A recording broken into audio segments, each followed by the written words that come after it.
So in just a couple of days, Beterbiev versus Bivol will be going down, and it's a boxing fight that, if you've been on my channel for a while, I think last year I was like, why are we getting all those different fights when they were going to Saudi Arabia, I think, and Bivol was given a different opponent to Beterbiev. Beterbiev was given a different opponent, and I remember just being really disappointed. Like, these two should be making this should be the fight to make, right? And I even made a video on that, and it's finally happening, and it's super hyped as it should be because if you're on my channel, this is an MMA channel. We talk about the UFC. It's very common to see the best fight the best, whereas in boxing, it's very common to not see that. And for the two best in the light heavyweight division, number one Bivol, number two Beterbiev, both champions unifying the belts. I mean, nothing could be more fun and nothing could be more exciting than this. So today I want to talk about my opinions on the fight and why I am going with Bivol. That's correct. You heard me. I am going with Bivol for this fight. Leading up to it, I was going Beterbiev, and I know he has a huge stronghold fan base that will follow him and support him and believe he's going to win by fascinating KO. And they wouldn't be wrong because it could very well happen. This is a very close fight. But I'm not going to let myself kind of be influenced by anybody. I have a good feeling Bivol gets it done. I wouldn't even say good feeling. It's 50-50. So honestly, it's like a coin toss at this point. But I do think Bivol gets it done. And I want to go over why I believe that is. So starting off, let's talk about Beterbiev and why he's so good and what makes this a 50-50 fight. So number one, when I was watching some of his fights, one thing I noticed was everybody fights his style.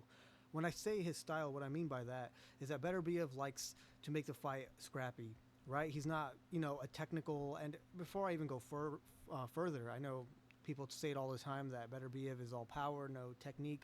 The guy's had hundreds of amateur fights. He's definitely technical, but he prefers to kind of put the pressure on you, back you up, put you against the ropes, put you against have your back against the ropes, and then he just likes to throw those like short hooks and those short overhands he likes to do. And I was watching TJ Likes to Fight, his video on this, and he said something that was quite interesting, which is that some guys, there's basically two type of power, right? There's the naturally just you hit hard, and then there's the perfect technique. And Beterbiev is more of that heavy hands type of individual. If we're talking about it in MMA standards, we're talking about Alex Pereira type, right? Like, Alex does not need to put a lot of torque into his shots. He doesn't need the perfect technique. He just hits kind of hard. And that's the same thing with Beterbiev. And what makes him so scary is that when he's knocking these dudes out, he's not doing it with like sitting down entirely on his shots, throwing it from his hips. I'm sure he's doing all of those as well. But even when he's not, he's knocking dudes out. And he is precise. This is not a Francis Ngannou, close your eyes, throw, and if you hit, you hit. If not, then whatever. He is picking his shots, and he's throwing them, and he's landing them, which is the scariest part about Beterbiev. And he likes to make these fights really scrappy. He gets them up against the ropes. He throws, they throw, and he's a type who takes one to land one. He will get hit. He's not unhittable. But he hits so much harder. And he has a great chin. Like, this guy does not get wobbled very much. I think he got dropped like once. This guy is really good at taking shots.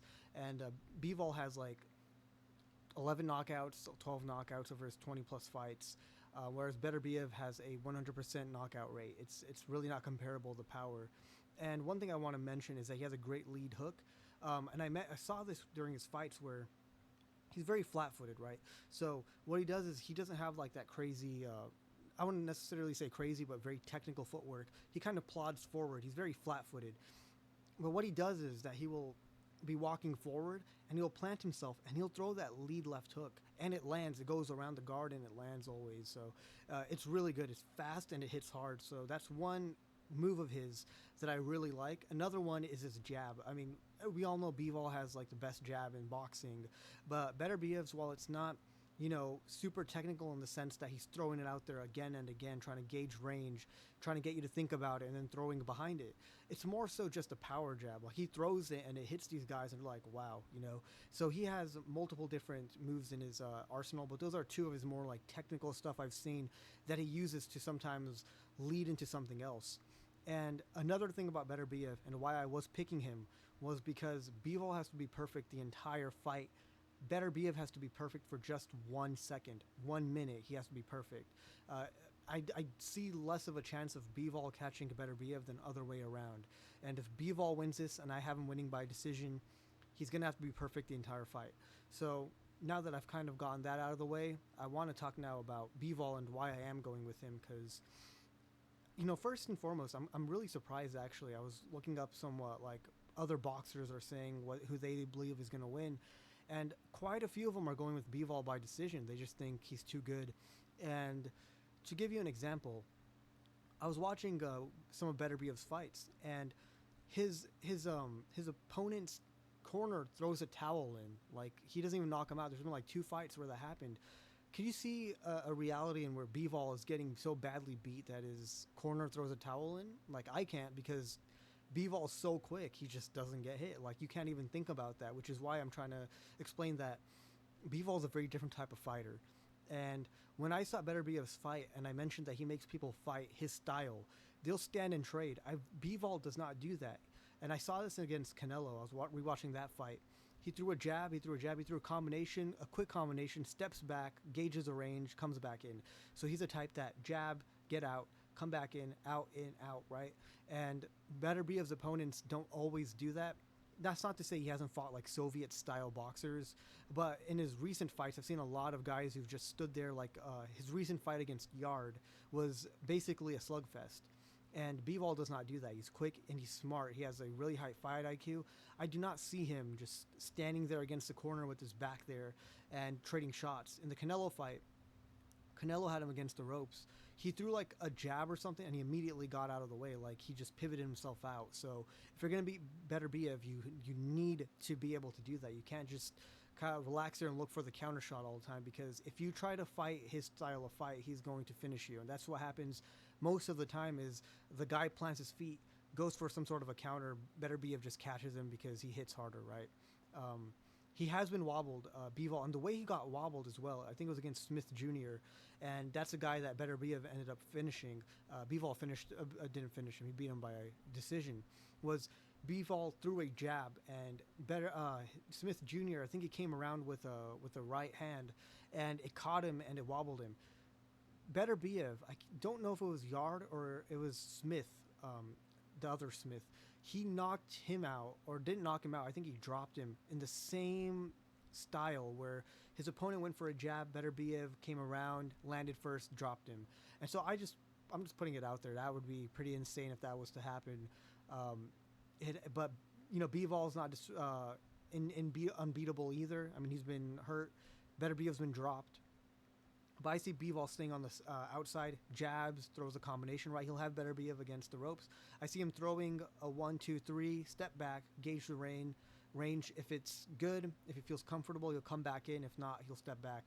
But I do want to say that if I was to have, guess how the fight goes, right? I'm going with Bivol by decision. The way I see the fight going is I can see Bivol winning pretty clearly the first several rounds, maybe the first 4 or so rounds. I think Beterbiev's going to have a bit of trouble kind of keeping up with him, right? Bivol's quick, his foot movement,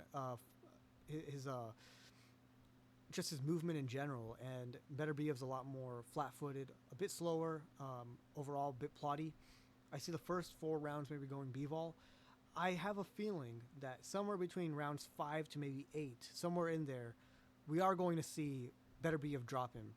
I do believe we're going to see Beterbiev get dropped. And afterwards, we're going to see Bivol fight a much more defensive style of fight. So this happened in the Smith Jr. fight, where after Bivol he didn't get dropped. He got wobbled at the very end of the round. The next round, he was much more defensive, right? Jabs, less focus on combinations, more about moving around. I could probably see him doing the same thing here. He'll get dropped, and I do think Beterbiev will drop him in the later rounds. In the earlier rounds, I think Bivol got the range going. He's too quick. He'll be out of the way. As the fight goes on and they get a bit more tired and you start to become a bit more sloppy. And again, Bivol's so good, and we don't really see this, but it happens with every boxer, right? You're not the same fighter at round 8 that you are at round 1. So I could see him getting dropped.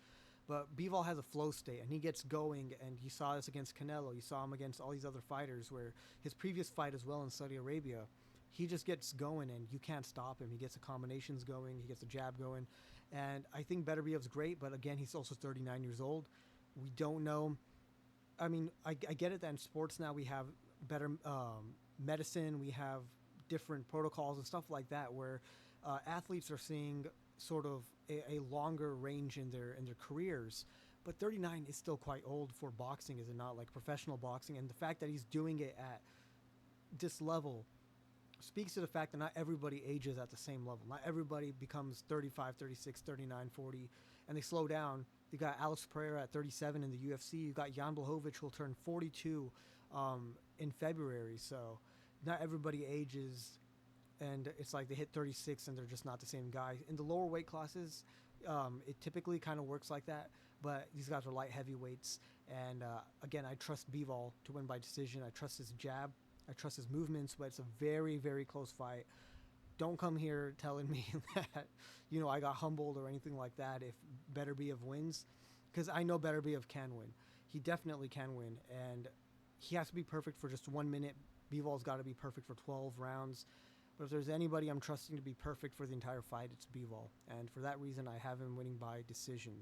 So can't wait Saturday night, or rather Saturday morning, because it's in Saudi Arabia. It all goes down. Going to be a crazy fight. Hope you're excited as I am, and I hope to see you in the next one then. Peace out.